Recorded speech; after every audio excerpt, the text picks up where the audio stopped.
Good morning बच्चों। आज हम छठी कक्षा की पाठ 10 शीर्षक झांसी की रानी कविता पढ़ने जा रहे हैं, जिनकी कवित्री हैं सुभद्रा कुमारी चौहान। सिंहासन हिल उठे, राजवंशों ने भ्रिकुटी तानी थी। बूढ़े भारत में आई फिर से नई जवानी थी। गुमी हुई आज़ादी की कीमत सबने पहचानी थी। दूर फिरंगी को करने की सबने मन में ठानी थी। चमक उठी सन 57 में वह तलवार पुरानी थी। बुंदेले हर बोलों के मुँह हमने सुनी कहानी थी। खूब लड़ी मर्दानी वो तो झांसी वाली रानी थी। प्रस्तुत कविता में कवित्री ने 1857 के स्वतंत्रता संग्राम में झांसी की रानी लक्ष्मीबाई द्वारा दिखाए गए अदम्य शौर्य का उल्लेख किया है। कवित्री कहती हैं कि अमीर हो, गरीब हो, राजा हो, राजवंश हो, सभी अंग्रेजों के अत्याचार गुलामी को समझ रहे थे। वे अपनी शक्ति भूल चुके थे। वे समझ नहीं पा रहे थे कि वो लोग कैसे अंग्रेजों का सामना करें। इस समय रानी लक्ष्मीबाई के साहस से हर भारतवासी जोश से भर उठा और सबके मन में अंग्रेज़ों को दूर भगाने की भावना पैदा होने लगी। लक्ष्मीबाई ने अंग्रेज़ों के खिलाफ जंग छेड़, उससे सभी ने अपनी आज़ादी की कीमत पहचानी थी। राजा और महाराजा जो गुलाम होने लग गए थे, उनकी जो सत्ता खतरे में आने लग गई थी, वो समझ तो रहे थे, उनकी भवें जो है तन गई थी। जब हम थोड़ा सा गंभीर हो जाते हैं या गुस्सा हो जाते हैं, हमारी भी भवें जो है तन जाती है। इसी तरह कहा जा रहा है कि उनकी भवें तन गई थी, वो गंभीर हो गए थे, लेकिन वो समझ नहीं पा रहे थे कि वो करे तो क्या करे। ऐसे समय में झांसी की रानी ने जब अंग्रेज़ों का विरोध किया, उनसे लड़ी, तो सभी को आश्चर्य हुआ कि एक स्त्री होकर के ये इतना कर रही है, अपने राज्य की सुरक्षा के लिए अंग्रेज़ों से लड़ रही है, तो हमें भी लड़ना है। वो अमीर हो या गरीब हो, सभी अंग्रेज़ के अत्याचार से परेशान थे। सभी के मन में झांसी की रानी ने अंग्रेज़ों के खिलाफ विद्रोह की भावना जागृत की। बुंदेलखंड के हर बोल जो डफली बजाते हैं, गायकार जो रहते हैं, उसके मुंह से हमने जो है झांसी की रानी की वीरता की कहानी सुनी है। वह मर्दों के बीच में मर्द बनकर खूब लड़ी मर्दानी, वो तो झांसी वाली रानी है। कानपुर के नाना के मुँह बोली बहन छबीली थी। लक्ष्मीबाई नाम पिता की वह संतान अकेली थी। नाना के संग पढ़ती थी वह, नाना के संग खेली थी। बरछी ढाल कृपाल कटारी उसकी यही सहेली थी। वीर शिवाजी की गाथाएं उसको याद जवानी थी। बुंदेले हर बोलों के मुँह हमने सुनी कहानी थी। खूब लड़ी मर्दानी वो तो झांसी वाली रानी थी। झांसी की रानी का बचपन का जो नाम है मणिकर्णिका है। पिताजी उसे प्यार से छबीली कहते हैं। और ये जो है कानपुर के जो नाना साहेब हैं, उसके साथ बचपन में खेला करती थी। एक तात्या टोपे भी मित्र हैं उसके, तात्या टोपे और नाना साहब के साथ ये खेला करती थी। और जो लक्ष्मीबाई है वो अपने पिता की अकेली संतान है, उसके कोई भाई बहन नहीं हैं। और ये जो खेलती थी, पढ़ती थी नाना साहब के साथ, नाना के साथ पढ़ती थी, खेलती थी। और नाना जो है रानी लक्ष्मीबाई के अद्भुत प्रतिभा से प्रभावित होकर उसे मुँह बोली बहन मानते थे, उसे मुँह बोली बहन कहते थे। रानी लक्ष्मीबाई बचपन से ही अन्य लड़कियों से अलग थी। उसे गुड्डे गुड़ियों से खेलने के बजाय तलवार, कृपाल, तीर, बर्छी चलाना अच्छा लगता था। और वीर शिवाजी की जो कहानी थी, उसे तो मुँह जवानी याद थी, और जो कोई उसे बोलता था तो वो तुरंत सुना देती थी वीर शिवाजी की कहानी। तो बुंदेलखंड के लोक गायक के मुँह से हमने ये सुना था कि झांसी की रानी जो है वीर मर्दों की तरह अंग्रेज़ों के साथ खूब लड़ी थी। लक्ष्मी थी या दुर्गा थी, वह स्वयं वीरता की अवतार। देख मराठे पुलकित होते उसकी तलवारों के वार। नकली युद्ध व्यूह की रचना और खेलना, खूब शिकार, सैन्य घेरना, दुर्ग तोड़ना, ये थे उसके प्रिय खिलवाड़। महाराष्ट्र कुल देवी उसकी भी आराध्य भवानी थी। बुंदेले हर बोलों के मुँह हमने सुनी कहानी थी। खूब लड़ी मर्दानी वो तो झांसी वाली रानी थी। कवित्री सुभद्रा कुमारी चौहान कहती हैं कि ये जो हमारी लक्ष्मीबाई थी, वह स्वयं लक्ष्मी थी या दुर्गा थी या अन्य कोई वीरता की अवतार थी, क्योंकि उसने आकर के हमें हमारे देश को आज़ादी की कीमत बताई, हमें अंग्रेज़ों से लड़ना सिखाया। और इसे देख कर के लोग सब जो है हैरान थे क्योंकि इसका खेल जो है, जो लड़कियां जो गुड्डे गुड्डी से खेलती है, इसका खेल जो था वो नकली युद्ध करना था, व्यू की रचना करना था, शिकार करना, सैन्य घेरना और दुर्ग तोड़ना था। मराठे जो थे इसे जो है बहुत खुश रहते थे, बहुत प्रसन्न रहते थे इसे देख करके। और इसकी जो खूबियाँ थी जो दूर दूर तक विख्यात थी, इसकी पूरी बढ़ाई होती थी कि इतनी तेज़ तराक लड़की है। और ये सब जो खेल इसके प्रिय खेल थे। ये सिर्फ युद्ध कौशल में ही नहीं थी, ये धार्मिक भी थी। महाराष्ट्र की जो कुल देवी है, मराठों की जो देवी है भवानी, उसे भी ये पूजनीय थी, उसकी पूजा करती थी। वीरता के साथ साथ ये धार्मिक भी थी। बुंदेलखंड के लोगों से हमने जो है झांसी की रानी की कहानी सुनी थी। खूब लड़ी मर्दानी, ये तो झांसी वाली रानी थी। हुई वीरता की वैभव के साथ सगाई झांसी में, ब्याह हुआ रानी बनाई लक्ष्मीबाई झांसी में। राजमहल में बजी बधाई, खुशियाँ छाई झांसी में। सुबट बुंदेलों की विरुदावली सी वह आई झांसी में। चित्रा ने अर्जुन को पाया, शिव से मिली भवानी थी। बुंदेले हर बोलों के मुँह हमने सुनी कहानी थी। खूब लड़ी मर्दानी, वह तो झांसी वाली रानी थी। लक्ष्मीबाई गरीब साधारण परिवार से थी। वो गरीब ब्राह्मण की पुत्री थी, लेकिन उसकी वीरता गुणों के चर्चे सभी जगह थे। श्री गंगाधर राव ने जो है ये जो लक्ष्मीबाई की सुंदरता नहीं बल्कि गुणों को देखकर उससे विवाह किया था। कवित्री ने लक्ष्मीबाई के झांसी के राजा श्री गंगाधर राव के साथ विवाह का उल्लेख किया है। उसकी जोड़ी शिव पार्वती और अर्जुन चित्रा की उपमा दी गई है। उसके आने से झांसी में जो है मंगल गीत गाए जा रहे हैं, खुशियाँ मनाई जा रही है, सौभाग्य आ गया है। हमने बुंदेलखंड के गायकारों के मुंह से सुनी थी कि झांसी की रानी वीर मर्दों की तरह अंग्रेजों से खूब लड़ी थी। खूब लड़ी मर्दानी, वो तो झांसी वाली रानी थी। उदित हुआ सौभाग्य, मुंदित महलों में उजियाली छाई। किंतु काल गति चुपके चुपके काली घटा घेर लाई। तीर चलाने वाले कर में उसे चूड़ियाँ कब भाई। रानी विधवा हुई हाय, विधि को भी दया नहीं आई। निसंतान मरे राजा जी, रानी शोक समानी थी। बुंदेले हर बोलों के मुँह हमने सुनी कहानी थी। खूब लड़ी मर्दानी, वो तो झांसी वाली रानी थी।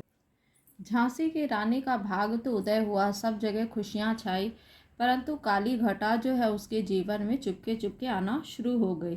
काली घटा मतलब कि दुख के जो बादल हैं चुपके चुपके से आने शुरू हो गए। महाराज गंगाधर राव और महारानी लक्ष्मीबाई की शादी के बाद एक पुत्र ने जन्म लिया जिसका नाम दामोदर राव रखा गया, परंतु मात्र 4 महीने के बाद ही उनकी मृत्यु हो गई।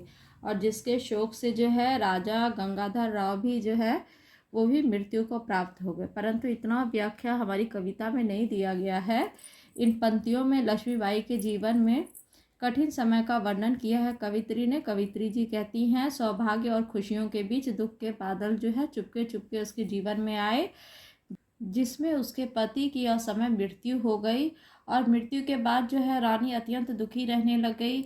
बुंदेले हर बोलों के मुँह हमने सुनी कहानी थी। खूब लड़ी मर्दानी, वो तो झांसी वाली रानी थी। बुझा दीप झांसी का तब, डलहौजी मन में हर्षाया। राज हड़प करने का उसने यह अच्छा अवसर पाया। फौरन फौज भेज दुर्ग पर अपना झंडा फहराया। लावारिस का वारिस बनकर ब्रिटिश राज्य झांसी आया। अश्रुपूर्ण रानी ने देखा झांसी हुई वीरानी थी। बुंदेले हर बोलों के मुँह हमने सुनी कहानी थी। खूब लड़ी मर्दानी, वो तो झांसी वाली रानी थी।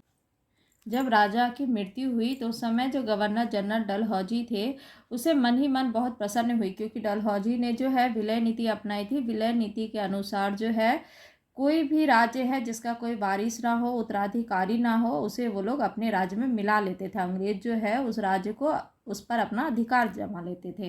तो वही जो है कवित्री कह रही हैं कि जब राजा की मृत्यु हो गई तब तत्काल गवर्नर जनरल जो है लॉर्ड डलहौजी मन ही मन बहुत प्रसन्न हुए। उसे झांसी को हड़पने का अच्छा अवसर हाथ में लग गया। उसने तुरंत सेना भेज करके झांसी के किले पर अपना झंडा फहरा दिया। इस प्रकार उत्तराधिकारीहीन राज्य का उत्तराधिकारी वो खुद बन बैठा। राज्य झांसी में आ गया, अंग्रेजों के हक में आ गया और ने आंसू भरी आंखों से वीराने महल को वो देखने लग गई, क्योंकि जो महल अब तक उसकी अपनी थी आज वो पराई हो चुकी थी। बुंदेलखंड के लोगों से गायकार से हमने सुनी कहानी थी, खूब लड़ी मर्दानी वो तो झांसी वाली रानी थी। महलों ने दी आग, झोपड़ी ने ज्वाला सुलगाई थी, यह स्वतंत्रता की चिंगारी अंतरतम से आई थी। झांसी चेती, दिल्ली चेती, लखनऊ लपटे छाई थी, मेरठ कानपुर पटना ने भारी धूम मचाई थी। जबलपुर कोल्हापुर में भी कुछ हलचल उकसानी थी, बुंदेलहर बोलों के मुंह हमने सुनी कहानी थी, खूब लड़ी मर्दानी वो तो झांसी वाली रानी थी। कवित्री इन पंक्तियों में कहती हैं कि महलों के हो या झोपड़ी के, अमीर हो या गरीब हो, सभी के मन में आज़ादी की चिंगारी जल उठी थी। सभी जो है, अमीर हो, राजा महाराजा हो, सभी अंग्रेजों से तंग आ चुके थे, उनके अत्याचारों से परेशान हो चुके थे। अंग्रेजों ने भी जो है दिल्ली, झांसी, लखनऊ, मेरठ, कानपुर आदि क्षेत्रों में अपना कब्जा कर लिया था। वही विलय नीति के द्वारा जो है, विलय नीति के उस नीति के अनुसार जो है उसने जो है इन राज्यों पर कब्जा कर लिया था।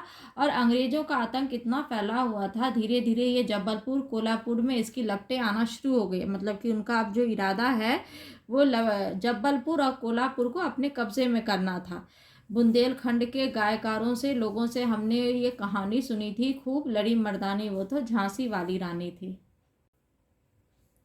इनकी गाथा छोड़ चले हम झांसी के मैदानों में, जहाँ खड़ी है लक्ष्मीबाई मर्द बनी मर्दानों में। लेफ्टिनेंट वाकर आ पहुंचा, आगे बढ़ा जवानों में, रानी ने तलवार खींच ली, हुआ द्वंद आसमानों में।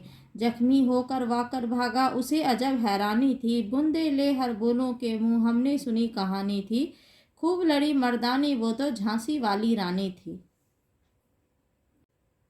इन पंक्ति में जो है कवित्री कहती हैं कि अंग्रेज़ों के हड़पने की नीति को छोड़ करके हम झांसी के मैदान में चलते हैं, जहां रानी जो है लक्ष्मीबाई एक वीर पुरुष की तरह युद्ध में खड़ी है, युद्ध भूमि में खड़ी है। क्यों खड़ी है? क्योंकि अंग्रेज़ों ने उसकी झांसी हड़प ली है और रानी जो है चुप बैठने वालों में से नहीं है। वह अपनी झांसी को वापस लाना चाहती है, भले ही उसके साथ कोई मर्द ना हो, वो अकेली मर्द बनी हुई है इन मर्दानों के बीच में। तो यहाँ पे है झांसी की रानी एक वीर पुरुष की तरह युद्ध करने के लिए खड़ी थी। तभी लेफ्टिनेंट वाकर आकर रानी के साथ युद्ध करता है। दोनों के बीच बहुत ही ज़्यादा युद्ध होता है तथा रानी सभी अंग्रेजी सेना को मारकर वाकर को घायल कर देती है। वाकर एक स्त्री की वीरता को देखकर वह हैरान हो जाता है, वह हैरान रहता है कि इस हिंदुस्तान में कोई पुरुष नहीं है जो आता था इस तरह से उसके सामने लड़ता था। इस स्त्री ने आकर के इतना कमाल कर दिया, और क्यों ना कमाल करे। वॉकर को जो है ये युद्ध की ट्रेनिंग 10 साल 5 साल मिली होगी, लेकिन हमारी झांसी की रानी तो बचपन से ही युद्ध कर रही है। वो तो इसका तो ये खेल ही था, झांसी की रानी का तो ये बचपन से ही खेल रहा है। बुंदेलखंड के लोगों के मुंह से हमने ये कहानी सुनी थी, खूब लड़ी मर्दानी वो तो झांसी वाली रानी थी। रानी बढ़ी कालपी आई, कर 100 मील निरंतर पार, घोड़ा थक कर गिरा भूमि पर, गया स्वर्ग तत्काल सिधार। यमुना तट पर अंग्रेजों ने फिर खाई रानी से हार, विजय रानी आगे चल दी, किया ग्वालियर पर अधिकार। अंग्रेजों के मित्र सिंधिया ने छोड़ी राजधानी थी, बुंदेलहर बोरों के मुंह हमने सुनी कहानी थी, खूब लड़ी मर्दानी वो तो झांसी वाली रानी थी। इन पंक्तियों में कवित्री कहती हैं कि रानी लगातार 100 मील की दूरी तय कर कल्पी आई। उसका घोड़ा इतनी लंबी दूरी तय करने के कारण थककर जमीन पर गिर गया और उसी क्षण उसकी मृत्यु हो गई। यमुना के किनारे तट पर रानी ने अंग्रेजों को फिर से हराया। विजय पाने के बाद जो है रानी आगे की ओर बढ़ी और ग्वालियर पर अधिकार कर लिया।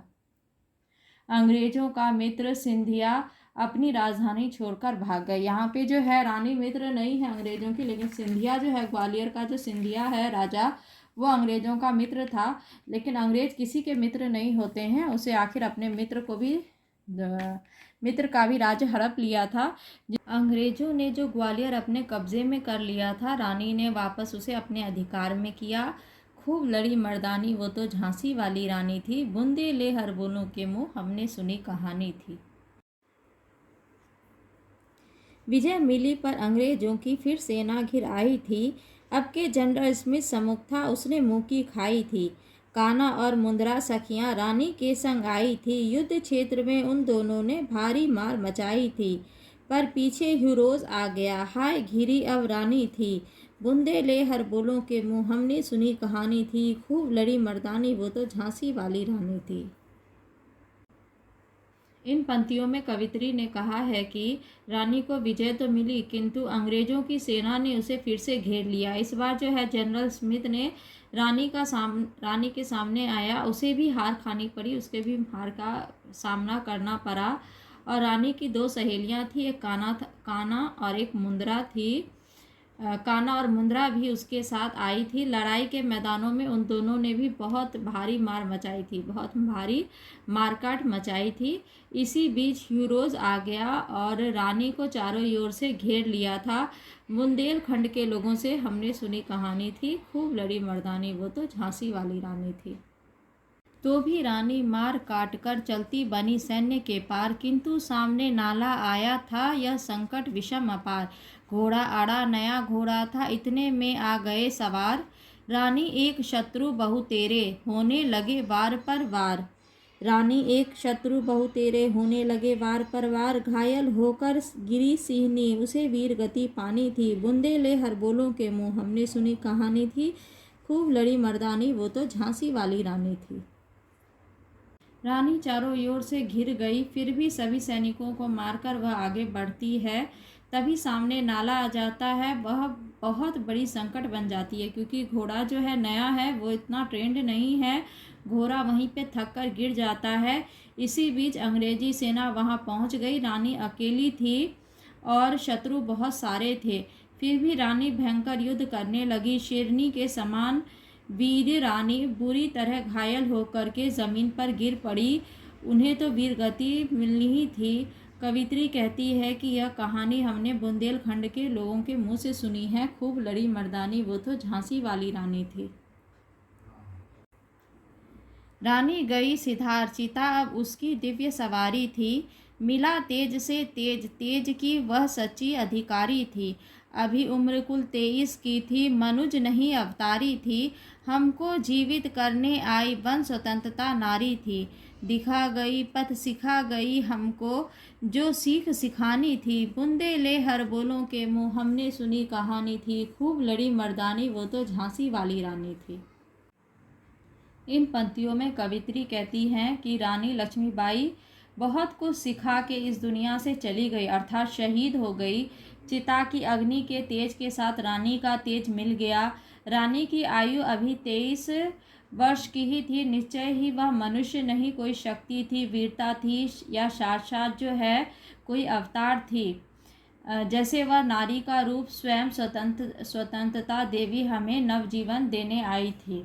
सही मायने में स्वतंत्रता संग्राम का जो नींव है, ये झांसी की रानी ने ही रखी थी 1857 की लड़ाई में। और इस समय जो है गांधी जी जवाहरलाल नेहरू का जन्म भी नहीं हुआ था। रानी स्वयं तो चली गई, किंतु हमें वीरता और बलिदान का राह दिखा गई। हमें उसे जो सीख देना था, वह सीख जो है हमें सिखा गई। कवित्री कहती हैं कि बुंदे ले हर बोलों के मुँह, बुंदेलखंड के लोगों के जो गायकार हैं उनके मुँह से हमने सुनी थी, खूब लड़ी मर्दानी, ये तो झांसी वाली रानी थी। ये मर्दों के बीच में मर्द बनी ये झांसी वाली रानी, खूब लड़ी मर्दानी, ये तो झांसी वाली रानी थी। बच्चों, इसी के साथ हमारा यह पाठ समाप्त होता है। धन्यवाद।